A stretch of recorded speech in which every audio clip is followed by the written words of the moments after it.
Guys, today I have again three true horror stories animated by again 1C Entertainment. I link the channel name in the description on the title of this video. All right, grab some snacks, guys. This is a 10-minute video, and yeah, let's get into it. True friend horror story. This happened when I was in college. Back then, I used to hang out with a small group of 4 or 5 friends, and we'd go to each other's apartments all the time. Yeah, I mean it's One college, of my right? friends who lived nearby Fine. started showing up with scratches all over his arm. And these weren't little mosquito bites. These were deep, raw scratches. Whoa. I asked him what happened, and he told me, mosquitoes keep crawling out of my wounds, Nah, man. so I pick at them with my nails. Obviously, that made 0 sense. There's no way a mosquito could come out of your arm. Yeah, I mean, I told him he should go to the must be- hospital, but he just laughed it off. Look at his so face, I man. stopped. He must be, Then one you know, night, at around 4 a.m., psychologically, he showed you know, up at my place asking if he could crash there because there were Nah. too many mosquitoes in his room. Nah, man. Tell I them didn't think to. much of it. I You just should let be him sleep. thinking, bro. We had crashed at each other's places plenty of times after drinking or hanging out late. But an hour or two later, I woke up because I heard him mumbling to himself. He was sitting up, digging What? into his arm, not scratching, literally pulling at the skin. I turned on the light, and his arm was bleeding. The blood was already drying on the blanket, meaning he'd been doing it for a while. Yeah, he might be. Freaked out There's and definitely asked something him wrong what he with his was head, doing. man. He said, "You have a ton of mosquitoes in your house, too." But there weren't any mosquitoes in my place. I told him, "What are you talking about? There aren't any mosquitoes here." Then he suddenly grabbed at empty air and yelled, "Look, here, I got one!" But his hand was completely empty. Yeah. So I told him, "Okay, catch another one." He clapped his hands 2 or 3 times and opened them like he was showing me something. "See? There's another one!" Yeah, this guy's At out that of his point, mind, bro. I was terrified. I called Cor- 911 and took him to the ER. The doctor bandaged his arm and gave him a sedative, and after about 30 minutes, he finally fell asleep. I was getting ready to go home when the doctor stopped me and asked about his symptoms. Yeah. I told him my friend could explain it better himself. Nah. Then the doctor said something I did not expect. He might be dealing with a mental illness. I said, Yeah, exactly. "Mental illness? He just scratched a mosquito bite." But even as I said it, I knew something was Yeah. really wrong. A little later, the doctor and I went back in and gently woke him up to ask some questions. All he kept repeating was, "I have to go tape it up.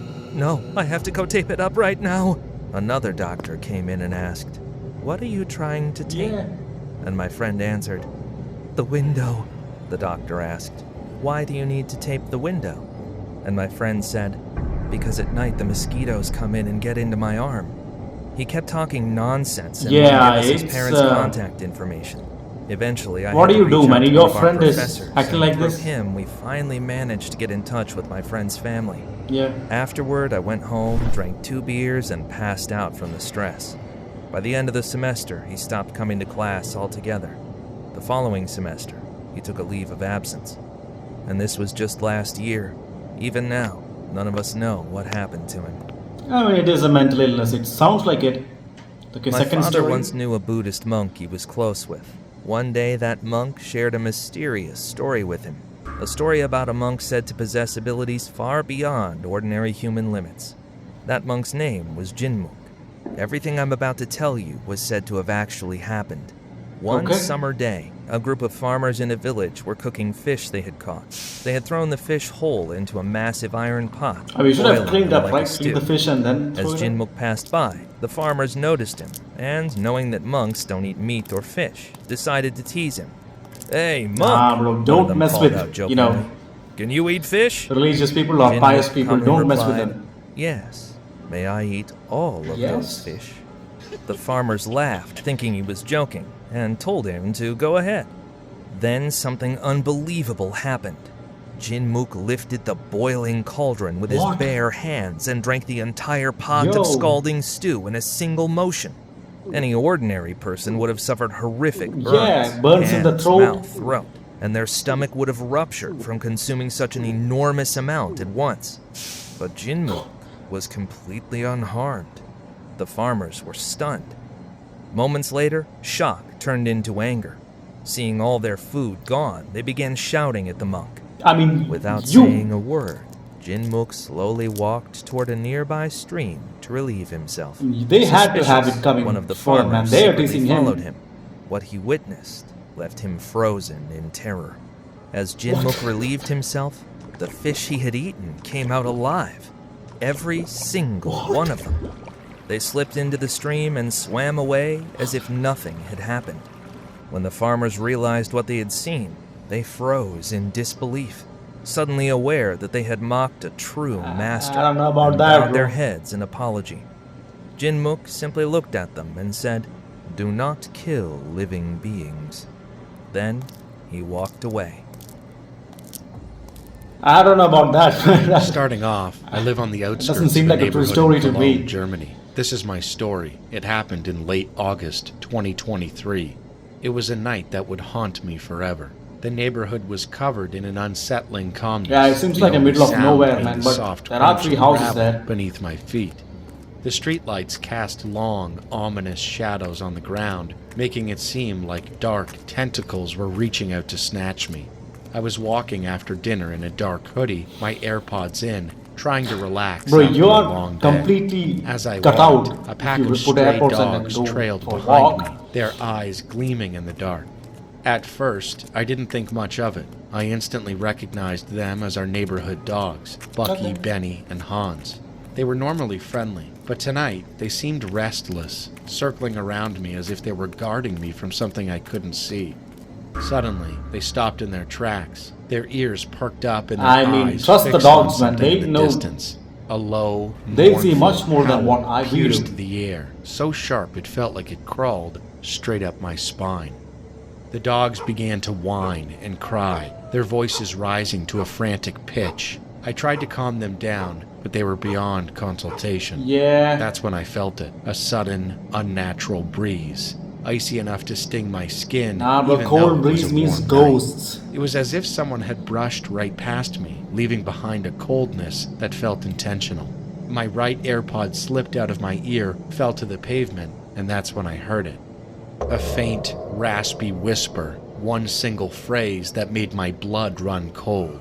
Go home. I didn't need Go to home, be told bro. twice. I turned around Yeah, and ran, go home. my heart pounding so hard it hurt. The dogs sprinting beside me as if they were fleeing too. Yeah. We didn't stop until we reached the safety of my garage. I slammed the door shut, locked it, and tried to catch my breath as the dogs whimpered beside me. Yeah. But the memory of that whisper Bro, look at lingered, that. echoing in my mind like a curse.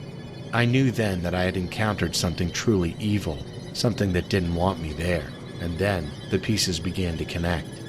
It all started a few months earlier, when two of my friends, Karen and Alex, had taken their own lives. Karen had been struggling with the pressure of her studies, while Alex had been dealing with constant harassment from his uncle and aunt. Their deaths shook our locality, but deep down, I always felt something about their stories didn't add up.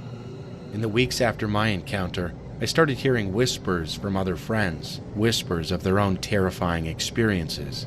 They spoke of shadowy figures lurking in corners. It's like something cold is spots trying in to their hunt them homes, down, right? Strange whispers calling their names at Like night. Final Destiny Some or even something? felt Look at that. watched whenever they walked alone. It was as if the neighborhood itself was haunted, Yeah. its streets breathing with something angry and ancient, something that stalked anyone unlucky enough to cross its path. And I realized that my experience was just the beginning, a small fragment of a much larger, much darker presence that hovered over all of us. Sometimes, late at night, I think about that walk, about that whisper, and I can't help but wonder, if the dogs hadn't been there that night, would I still be here to tell this story? Yeah. You don't know, bro. Alright, man. That was scary. These were 3 disturbing true horror stories animated. As I said before, I linked the channel name, The Once Entertainment, in the description, the title of this video. Please like and subscribe. If you guys like to watch more stories with me, then please comment below. Comment anything, I don't care. it'll help this video to get more reach. And yeah, I'll see you in the next one, guys. Bye bye.